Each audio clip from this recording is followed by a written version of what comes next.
नमस्कार। आज की कहानी एक बहुत ही सुंदर कहानी है। एक शिक्षाप्रद कहानी है।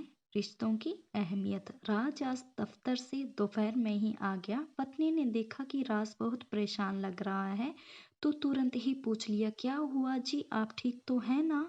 हाँ, मैं ठीक हूँ, लेकिन लेकिन क्या? बीच में टोकते हुए राज की पत्नी निधि ने पूछा। राज के माथे पर चिंता की लकीरें दौड़ रही थी और उन्हीं लकीरों पर पसीने की बूंदें ऐसे तैर रही थी कि मानो कुछ लिख कर बयान करना चाहती हो। आप कुछ बोलते क्यों नहीं? निधि ने एक बार फिर से पूछा, लेकिन राज अभी भी जवाब देने के हालात में नहीं लग रहा था। फिर भी उसने हिम्मत करके बताने की कोशिश की। तुम्हारे पापा का फोन आया था, सब ठीक तो है ना? बीच में टोकते हुए उसकी पत्नी बोली, हाँ सब ठीक है, बस वो कह रहे थे कि केतन का उनसे झगड़ा हो गया है और वो उनसे अलग होकर रहना चाहता है। केतन का तो दिमाग खराब हो गया है।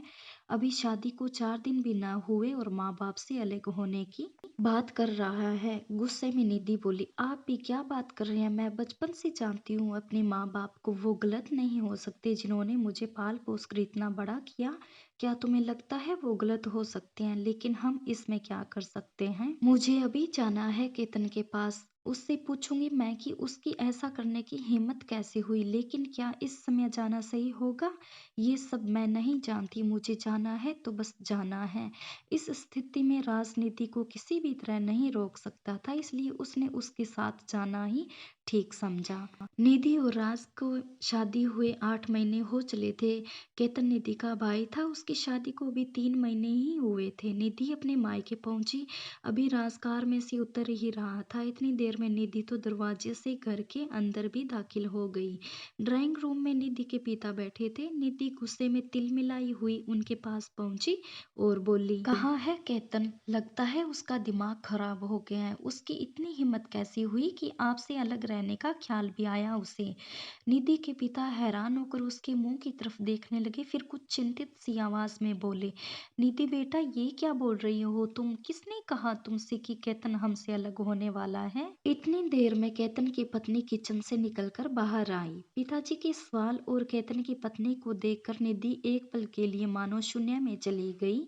उसे समझ नहीं आया ये सब सच में हो रहा था या उसे कोई बहुत बड़ी गलतफहमी हो गई थी। तभी उसने देखा कि राज अभी तक वहां नहीं पहुंचा था, इसलिए जैसे ही उसने घूमकर दरवाजे की तरफ देखा, उसने राज को वहां खड़ा पाया। इससे पहले कि वो कुछ पूछती, राज पहले से ही बोल पड़ा, मैंने झूठ बोला था, लेकिन क्यों? अब तो निधि के साथ उसके पिता और केतन की पत्नी भी समझना चाहती थी कि आखिर ये क्या हो रहा है।